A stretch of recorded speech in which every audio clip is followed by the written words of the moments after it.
Hi everyone, welcome to BookCravings. Today I'll do the ruler of books tag. I've been tagged by Elliot Brooks, thank you so much for tagging me, and I think this tag is perfect. The premise is, if you were the ruler of books, and here we have 7 questions, so let's start it. Question number 1. If you were the ruler of books, what book would you make everyone read? I'll definitely make everyone read Musashi by Eiji Yoshikawa. I have a video showing this edition to you guys if you're interested on knowing more about the edition itself, but I'll talk a little bit about the story. Musashi tells a story of the greatest sword fighter in the entire world. He actually existed. Eiji Yoshikawa is a writer and a journalist. He's pretty well known in Japan. If I were the ruler of books, I would make everyone read this book here, especially people who like Japanese culture. I'd like to read a little bit of the blurb. Miyamoto Musashi was the child of an era when Japan was emerging from decades of civil strife. Lured to the great battle of Sekigahara in 1600s by the hope of becoming a samurai, without really knowing what it meant, ever so slowly it draws on him that following the way of the sword is not simply a matter of finding a target for his brute strength, continually striving to perfect his technique, which leads him to an unique style of fighting with 2 swords simultaneously. He travels far and wide, challenging fighters of many disciplines, taking nature to be his ultimate and severest teacher, and undergoing the rigorous training of those who follow the way. I always feel that I should read it many times again and again and again because it is awesome. So this is a really pleasant read, and if I were the ruler of books, I would definitely make you read it. Oh, and I forgot to mention, if you enjoy manga, there is a manga adaptation of the story. The name is Vagabond. The second question. What would you abolish in book construction? I would definitely abolish white paper.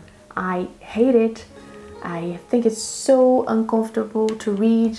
Here I have an example of a book I have, and it uses like white paper, you know. And it would be nice if every single book you use only good quality cream paper. Number 3.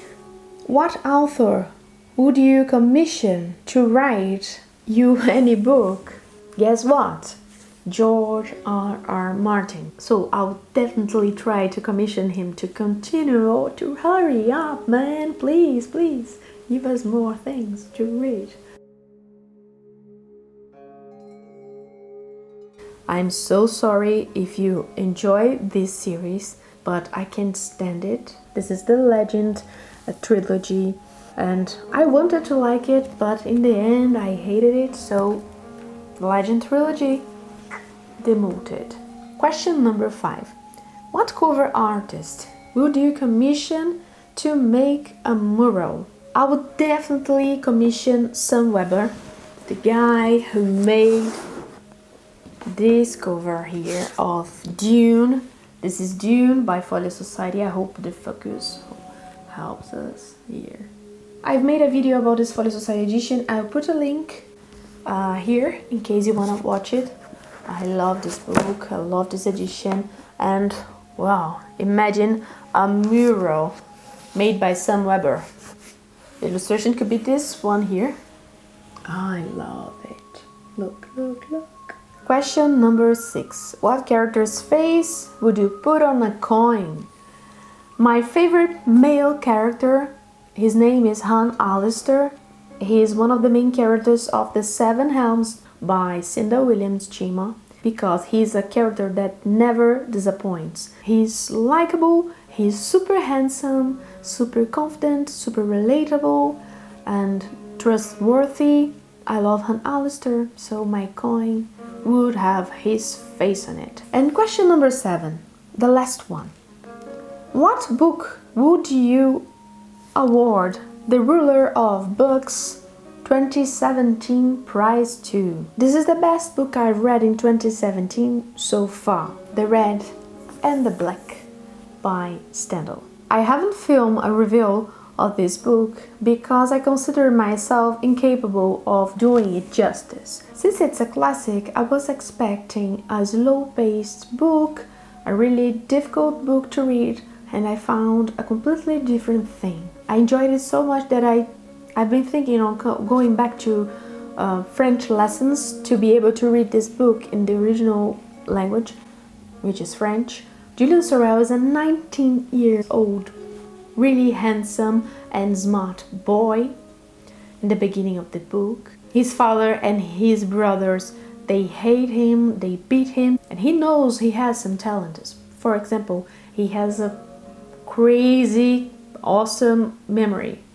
He knows the entire Bible, the Holy Bible, by heart. He will use during the story his talents to raise in the society. He is really ambitious, he's really critic about the society, but also he's really cynic. I will not spoil the book, but I can tell you that this book is really dramatic. There is like a grand finale. I felt I was reading a bestseller, you know, I couldn't put it down. At the same time, I tried to read it slowly because it was so good that I wanted to savor every word. So the story happens in the post-Napoleonic era. Very complicated period in French history with many uncertainties. So this book has a really deep social criticism about the French society. And definitely this is the main point of this book, but to me, I was like in love with Julian Sorel.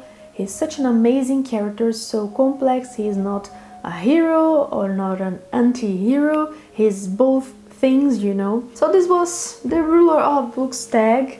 Thank you so much, Elliot Brooks, for tagging me. And I would like to tag 3 different channels. The first one is Christina's Journey.